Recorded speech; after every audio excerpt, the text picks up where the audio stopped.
My name is Allison, and at 36 years old, I never thought I'd watch my daughter spend 3 weeks planning her cousin's birthday party, only to learn she wasn't even invited.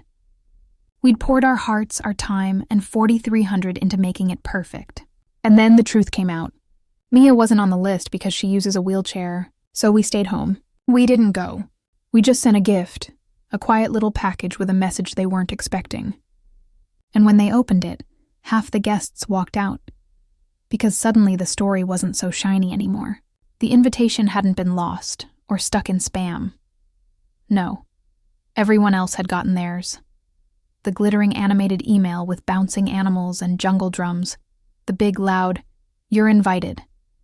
Flashing across the screen, my son got one. I got one. Even my ex-husband, Fred, who hadn't shown up to a family gathering since 2019, got one. But Mia didn't. She checked her inbox every morning like it owed her something, refreshing it before school, after dinner, in the car at Target while I loaded groceries. Each time she'd stare at the blank screen a little longer. Each time her smile got a little smaller. At first I thought maybe my sister had just made a mistake. She's forgetful.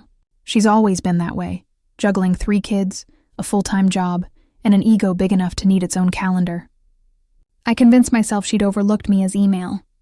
So I called her. The phone was on speaker. Mia was in the kitchen beside me, folding napkins into perfect little triangles for the party table. She said she wanted everything to look fancy but chill. I can still see her hands, steady and careful, lining up those napkins like she was setting the stage for something beautiful.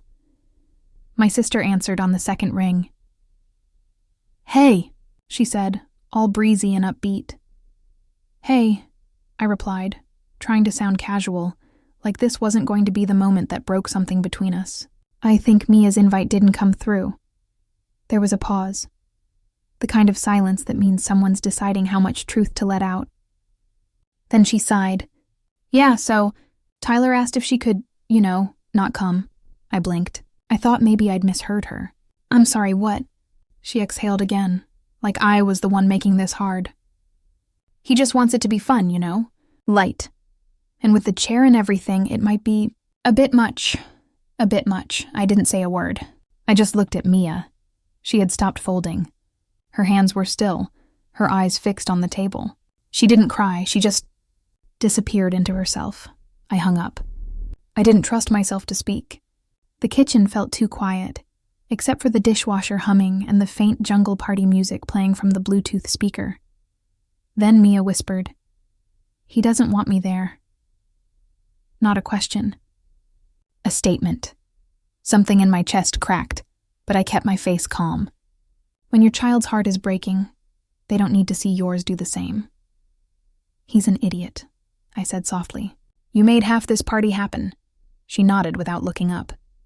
"I thought maybe they forgot," she murmured. "I didn't think they'd actually leave me out." There are no words for that kind of hurt. So, I said nothing. A few minutes later, she wheeled herself to her room. The door clicked shut, gentle, quiet, devastating. That softness is what tore me apart. I stared at the napkins she'd left on the counter, little white triangles, lined up like surrender flags. That night, I opened my laptop.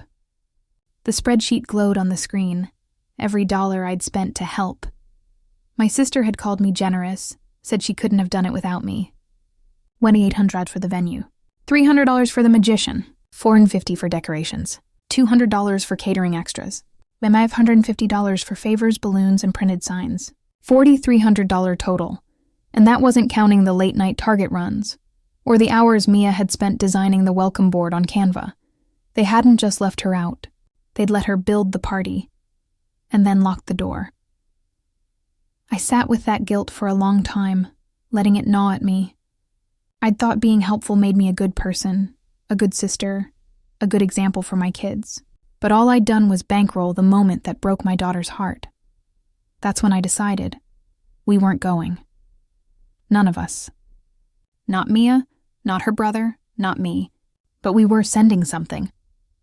The next morning, over cereal, I told her, "We're not going." She just nodded, eyes still on her spoon. "Okay.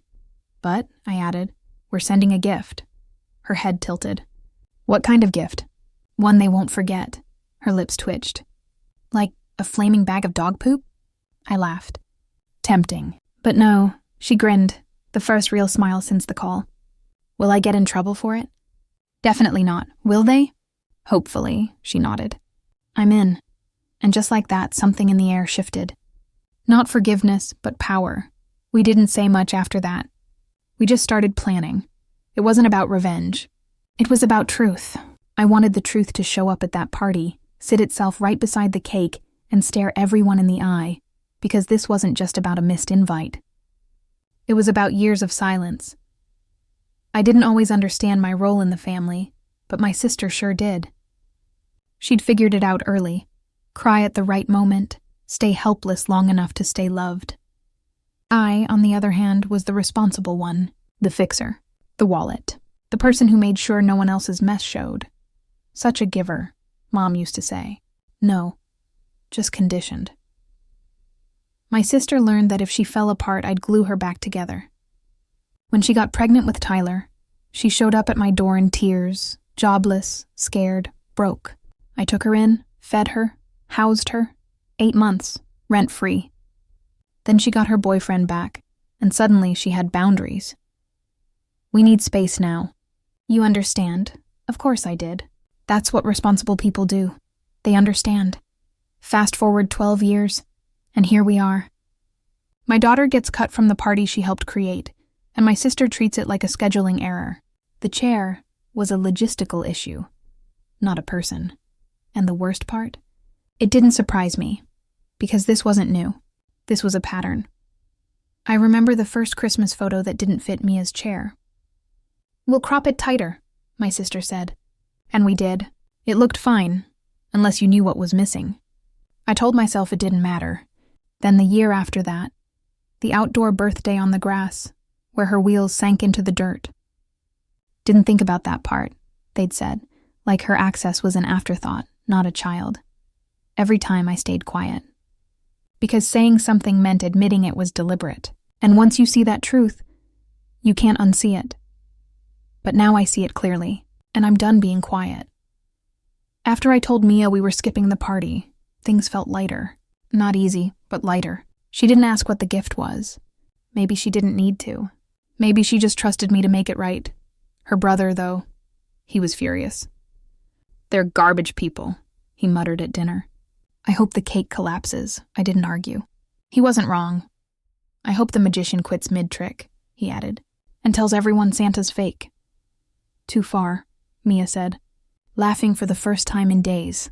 That laugh, small, tired but real, felt like oxygen. Later that night, I pulled up the digital invite again. I stared at the guest list. Every cousin, every aunt, every friend of the family was going. Not one of them had asked where Mia's invite was. They knew, and they stayed silent. That was the part that stung the most. Realizing the exclusion wasn't one person's decision. It was a collective shrug, a quiet agreement that it was easier to let her be left out than to ask why. So the next morning, I made some calls. I emailed the magician and the candy cart vendor, the ones I'd paid myself. "Venue change," I said. "Same day, new address." They confirmed without question. Then the balloon team. The photo booth guy. A few trusted parents who actually cared. By noon, we had a new party. Same theme. Same day. Same decorations, because I'd bought those too. Only this time, every single guest who showed up did it for Mia. And for the first time in a long time, I felt something I hadn't in years. Not guilt. Not exhaustion. Freedom. I felt like I was doing the right thing, not just as a mom, as a person. Because this wasn't about being petty. It was about protecting my kid from thinking she deserved less, and showing her through action that she's not going to be the forgotten one. Not on my watch. The box looked expensive, wrapped in white paper with a deep green ribbon, jungle-themed, of course, sitting front and center near the cake table like it had VIP status. It had a tag on the front, handwritten in gold ink, to Tyler from Mia. My sister must have seen it when she was arranging the other gifts. I'm sure she was confused, maybe a little smug. I imagine she thought it was some kind of peace offering that even after everything, Mia still wanted to give her cousin a present. Of course, she thought that people like her always assume kindness is submission. But the thing about quiet girls is they grow teeth. We weren't at the party, obviously. We were across town in our backyard, balloons tied to the fence, music playing, chair set up on the lawn. Mia wore her favorite green dress and a gold headband. Her brother was manning the candy cart. The magician had just finished his first trick. We had lemonade in mason jars, kids running around, actual laughter. I kept checking my phone. I wasn't sure when it would happen, but I knew it would. I just didn't expect it to be so fast. At their party, the one I paid for, the gift table was packed. But the box from Mia was different. Bigger, shinier, intentional. At some point, someone must have asked about it. Probably a kid.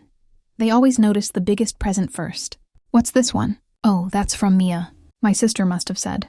Probably a bit tight-lipped. Probably with a fake smile. Oh, cool. Why isn't she here? Awkward pause. She couldn't make it.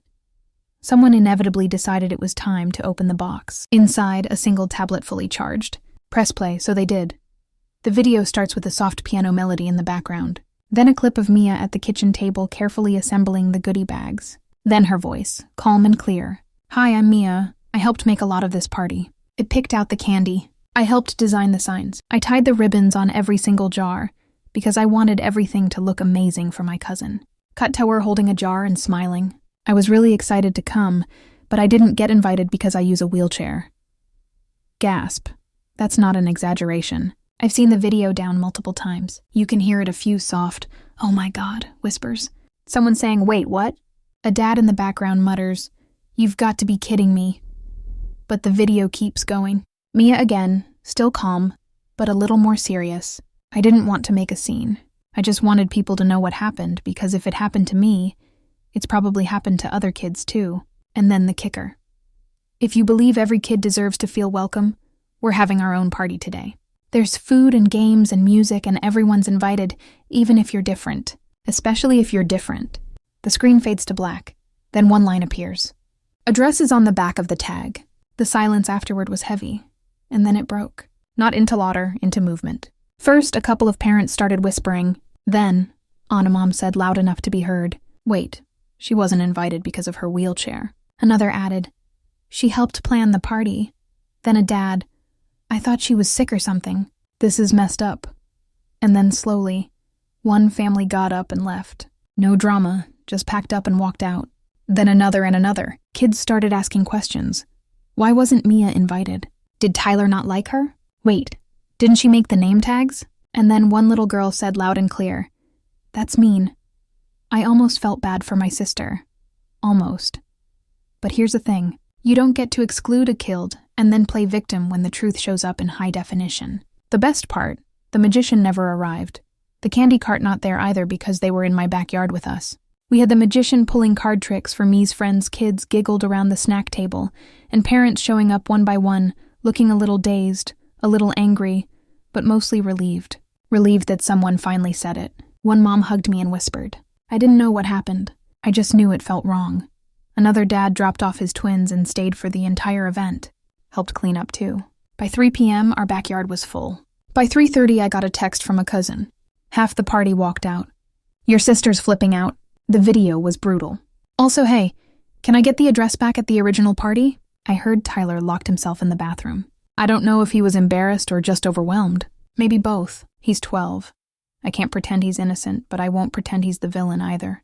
He's a kid raised in a house that told him discomfort was more important than compassion. That's not his fault, but it's his choice. Now, as for my sister, he tried to spin it. She told people I'm her, that Mia was being used for attention, that I made her look bad on purpose. But here's the thing about video evidence. It doesn't really care how you spin it. People saw Mia's hand-staying bows, her voice steady, her face quiet and brave. They saw the truth and they responded. At the end of the night, Mia sat on the porch with her brother eating the last cupcake. She looked tired but happy. Shia asked, "Do you think they're still mad?" I shrugged. Probably. She smiled. Good. And for the first time in a long time, I didn't feel like I had to clean up the mess. I didn't feel like the bad guy for standing up for her. I just felt like Amam who did her damn job. The text messages kept coming all night. Some supportive, some not. I ignored most of them, except one from a number I didn't recognize. He said, She's braver than most adults I know. I showed it to Mia. She nodded and said, I'm glad we sent the gift. I clinked my juice glass against hers. Best gift I've ever given, I said. I knew it wouldn't end with the video. Not with my sister. Not with how she operates. She's not the type to sit quietly when the mirror gets held up to her face, especially when it's playing on a tablet in front of 50 party guests. The morning after, I woke up to over 40 unread messages, group chats, missed calls, a few voicemails that started with, I just think it's sad that, and ended with me pressing delete. Then came the email subject line. We need to talk about what you did. I didn't open it. Didn't need to. I already knew what it would say. Something about how I attacked the family, ruined Tyler's special day, and made a public spectacle out of a private misunderstanding. Because that's what she does. He spins, she reframes. She makes herself the victim of the mess she caused. But what I didn't expect, what caught me off guard, was the second wave. The lies she started telling people. My effect being uninvited. That she was always on the list. That it was just a scheduling mix-up blown out of proportion by my emotional instability. Her words, she told extended relatives and manipulated the video. That it wasn't Mia's idea, that I made her say those things to humiliate Tyler. Then sheerly outdid herself. She told a few mutual friends that Mia was going through a phase and acting out for attention, and that her disability had become a personality. That one nearly sent me through the roof. I thought about calling her about writing a long response with all the receipts, the text logs, the absence of an invite, their recorded call. But I didn't, because I knew something she didn't. When you lie in a house full of windows, you don't get to scream when the truth comes knocking. And it did. Turns out kids talk. So do parents. One of the moms who'd been at the party posted a long note in a private parenting group on Facebook. She didn't name names, but she didn't have to. It was about how we talk to our kids about exclusion. How easy it's to justify cruelty when it's dressed up as the vibe, and how silence makes you complicit. That post got shared a lot. Someone else posted a clip of the video with the caption, "She helped plan the party, then she wasn't invited." That tone, the comments were brutal. She's 12 and handled it better than most adults. I would have burned the whole party down. This is what ableism looks like in real life. Subtle, dismissive, casual, and disgusting. Tell her she's a hero. My sister tried to clap back. Medea few vague posts about false narratives and toxic behavior disguised as advocacy.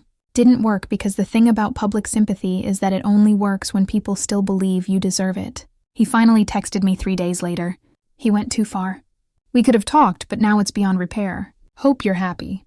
I stared at it for a long time. And then I replied, You uninvited my daughter from her cousin's birthday because of her wheelchair. You lied about it. Then you tried to make her look like the problem. We're not beyond repair because of what I did. We're beyond repair because I finally stopped pretending. You didn't mean it. Walk done. I didn't need to hear anything else. And I didn't owe her anything. But she wasn't finished. A few days later, Mia came home from school with a tight face and watery eyes. Tyler told people I edited the video to make him look bad, she said, dropping her bag. And that I hacked his mom's email and deleted my invite. She wasn't crying. She was just tired. The kind of tired you feel in your bones when you've been trying too hard for too long. I sat down with her. Do you believe any of that? She shook her head. No, but it still sucks. It does, I said. And I'm sorry, she nodded. I thought maybe it would be over. I didn't lie. I didn't say it would be. I just said people show you who they are. And now we know. We spent the evening making brownies. I let her pour the batter and lick the spoon. Even though she said she was too old for that, she smiled anyway. A week later, her school counselor called me. Apparently several kids, including some who hadn't been invited to the party, had started a little club. Nothing official. Just a group that eats lunch together and makes sure no one sits alone. They called it Mia's table. The counselor said she didn't ask for it, but she shows up every day. He's kind. She listens. She's not just included. She's leading. I thanked her and cried in my car for 10 minutes before I could drive home.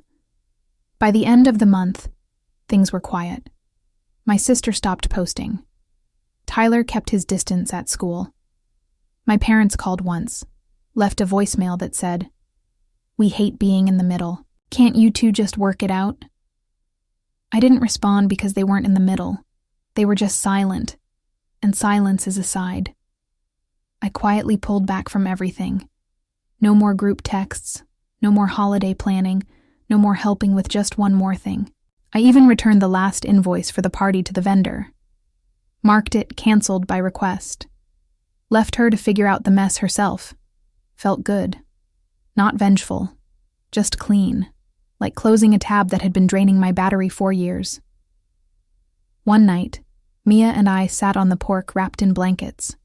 She looked up and said, "Do you think it was worth it?" I didn't ask what she meant. I knew. I thought for a long time before answering. "Yes," I said, "because I'm not going to teach you to shrink yourself just so other people stay comfortable." She nodded. "I don't think I'll ever forget it." "You're not supposed to," I said. "But that doesn't mean you carry it forever, just long enough to know what you'll never tolerate again." She didn't say anything else. We just sat there and let the quiet settle in. That weekend, she got a new party invite. A classmate she barely knew, but who saw the video. The note said, "You were the first person I wanted to invite. You seem like the kind of person who makes things better just by being there." Mia read it twice, then handed it to me like she wasn't sure what to do with it. "Go," I said. She did. And when she came home, she had 2 new friends, a cupcake, and glitter on her shoes. She smiled as she pulled off the paper wristband they gave everyone at the door. It said, "All are welcome." She taped it to her bedroom mirror. Sometimes I still wonder if I went too far. I mean, Tyler's 12, a kid. And yeah, the adults made the real choices, but it was still his birthday. And what happened? It did ruin it. The gift, the video, half the guests leaving. That's what everyone remembers now. Not the cake, not the games, not the jungle balloons I paid for. And part of me thinks maybe I should have handled it differently. Maybe I should have taken the high road, had a quiet conversation, let it go. But then I think about Mia, how small she looked when she realized she wasn't invited. How hard she tried to smile. How long she worked on those party favors, not knowing they'd never even make it to Thedable. And I think if I had done nothing, if I had stayed quiet again, what would I be teaching her? That kindness means letting people treat you like you're disposable. That being polite matters more than being seen, that her place at the table is always optional. I couldn't do that, not to her. So, I wonder, did I go too far? I'm really curious, what would you have done? Let me know in the comments. And if this story hit you even a little, go ahead and subscribe.